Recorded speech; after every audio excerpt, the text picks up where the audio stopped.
This video is brought to you by Scout's Eyes. If you're a talented footballer and you want to get yourself in front of a scout, visit Scout's Eyes right now or click the link in the description. Welcome along to AFTV Transfer Daily, the show that keeps you up to date with players that have been linked with a summer transfer move to Arsenal. Hi and welcome along to AFTV Transfer Daily, the show that keeps you up to date with players that have been linked with a summer transfer move to Arsenal. I'm counting down the days now. It's under a week to go until the transfer window closes shut and time running out to get those deals done. Arteta yesterday in his press conference being asked about a couple of transfers and as he usually does, swerved everything. He even swerved the Merino one, right? Which was, I thought he was just going to come out and say, yeah, it's getting done, blah, blah, blah. He even sort of swerved that one. The interesting one, actually, he was asked about Raheem Sterling. Of course, Raheem Sterling now is going to be leaving Chelsea by all looks of it. And, he worked with Raheem Sterling a lot when he was at Manchester City. And, he basically said, listen, still love him as a player, still great player and everything, but no interest really there in signing him by how he was talking. So kind of almost ruling that one out. Doesn't look like Sterling will be coming. But the Merino one is going to happen. Merino's in London at the moment. You saw the pictures of him yesterday at the airport over there in Spain. Flown into London to get his medical done, all the checks, and to sign off on this deal where Mikel Merino will become an Arsenal player. The whole full package working out to be a bit more than probably the Arsenal wanted to pay, but the deal is done, and Mikel Merino, 4-year contract with an option to make it 5 years, is going to be an Arsenal player. And I'm excited to see how he's going to fit in to that Arsenal midfield. Of course, it looks like he's going to take that role that Granit Xhaka used to have, playing on that left-hand side of midfield. But he'll only make the team stronger. Great at winning duels, great in the air as well, strong, physically imposing player. He's really gone for the physicality, hasn't he, Mikel Arteta, in the signings? Calafiori, Merino. It's a really big side now, Arsenal. Gabriel Magalhaes, Saliba, Havertz. The side is a really formidable, big side. One of the little guys, though, is on his way out, and that is Fabio Viera. Now, this news broke yesterday, and it was a real surprise. It was David Ornstein with another exclusive. He's dropped a few this summer, saying that Arsenal are loaning Fabio Viera back to Porto, should I say, for a season. No obligation to buy, no anything like that. They are just loaning him straight back to Porto. And, it's funny because I was reading what Jack, one of our guys, Jack, was tweeted yesterday, where he said that, it was a surprise signing and now it's a surprise loan. I mean, it was a surprise signing when we made him. It was out of the blue. And like Jack says, out of the blue now, him going back to Porto. Really, really strange one. I remember I was over in Porto a couple of years ago now, and I spoke to a taxi driver over there who said he's a great, great player, but he wondered if he'd be able to cope with the physicality of the Premier League. He hasn't been able to so far. He's had a lot of injuries as well. And then he's going to struggle to get into that midfield now that Merino's come, and also the emergence of Ethan Nwaneri, who looks like he's going to be playing an important part in that midfield this season. So to get him game time, to get him playing, I think it is sensible to send him out on loan. He's still got quite a long contract left. The thing is about it, though, if he goes out on loan, because what if you saw Mikel Arteta do a lot with Fabio Viera, or try to do, was try playing him on that right-hand side many times to back up Saka, coming on sometimes for Saka, in pre-season playing on that right-hand side. I always said he doesn't have the pace to play out there. You can see he's a midfield player. But surely that means Arsenal have to go after a wide player, have to go after someone who can play on that right-hand side. Or if Eddie goes in that, we're going to be short, surely. Listen, it's all set for Eddie and Nketiah to go. So striker-wise as well, I mean, Ademola Lookman is still one that is being talked about. PSG still the favourites to sign Lookman. He's agreed personal terms with him, but the deal seems to have stalled a bit.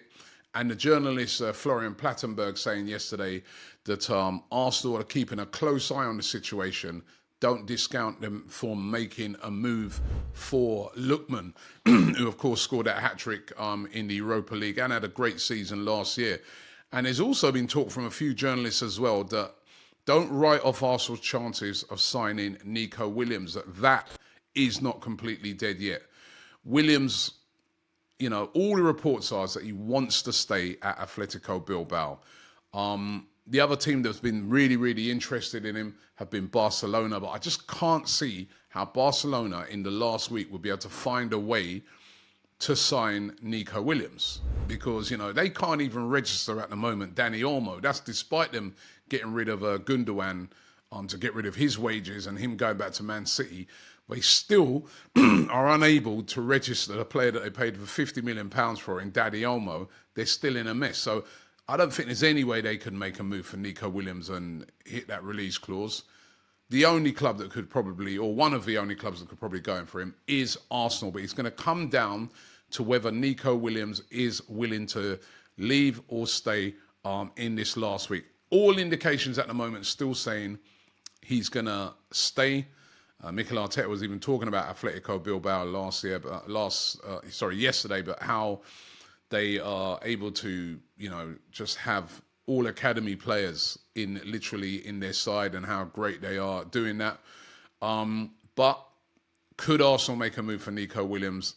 I still think he's going to stay at Bilbao, but you never know what could happen in the last week. Mikel Arteta keeps going on about how, you know, anything can happen. Let's see. And Arsenal are willing to spend money, big money, on players that they deem are going to be starters in the team. They're not willing to pay big money for players that they feel are going to be on the bench or backup. But they are willing to pay big money for someone who they feel could start straight away, and that would be Nico Williams. Would it also be Viktor Gyokeres? He sent a timely reminder to Mikel Arteta, scoring a hat-trick. That's 6 goals in 3 games now for Gyokeres. He's, you know, continued on where he left off last season. He scored 43 goals in all competitions. We've been harking on about how we need a striker. We know he'd be expensive because of the big release clause that he's got, but he's still banging in the goals.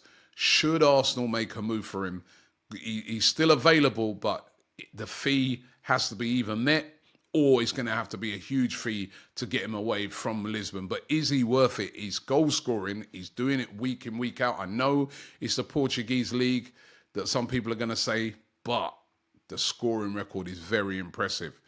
And then there's Aaron Ramsdale. Definitely looks like he's going to be going. It's just a matter of where. Southampton are in talks with Arsenal at the moment, discussing a loan with an obligation to buy. There's a lot of talk that obligation would only come into effect if Southampton stayed up. Wolves are interested as well. They haven't quite made their move yet, but they're interested. And Bournemouth are still keeping tabs as well, even though it's starting to look like they may move for Kepa from Chelsea as their preferred goalkeeping target, but not expecting to see Aaron Ramsdale here by the end of next week.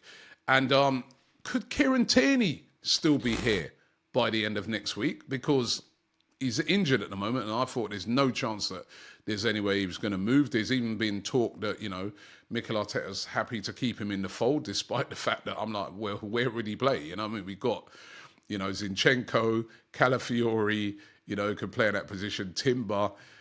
You know, you've even got Tomiyasu still to come back. That's 4 people who can play in that left-back position. Surely not. But according to Court Offside, they're saying that, you know, Arteta's not against it. But they claim that there's 6 clubs interested in signing Kieran Tierney. Now, I don't know how concrete their evidence is on this, or are they just going off of past speculation? But they're saying Celtic want him, Newcastle, Aston Villa want him, Girona want him over there in Spain, so does Sevilla and Valencia. 6 clubs chasing him. Could he still leave before the end of the transfer window? He's got this hamstring injury. I don't know if he's fully recovered yet. All the talk was when Arteta was interviewed just over a week ago, he was saying that, you know, they got to stick with him and help him with his recovery and that he was not due to return back anytime soon. How would he be able to do a medical for any of his clubs with his current injury? But caught offside, claiming that 6 clubs interested in signing him. So let's see if Kieran Tierney will still be here at the end of the transfer window. So those are the rumours today. Big game today at Aston Villa. Away, tough game. Arsenal got a tough start. I've been saying it all along. If we can get a victory in that game, it all bodes well going forward. And let's get some more signings in and really go for this league. Thanks for watching the show, and I'll see you tomorrow.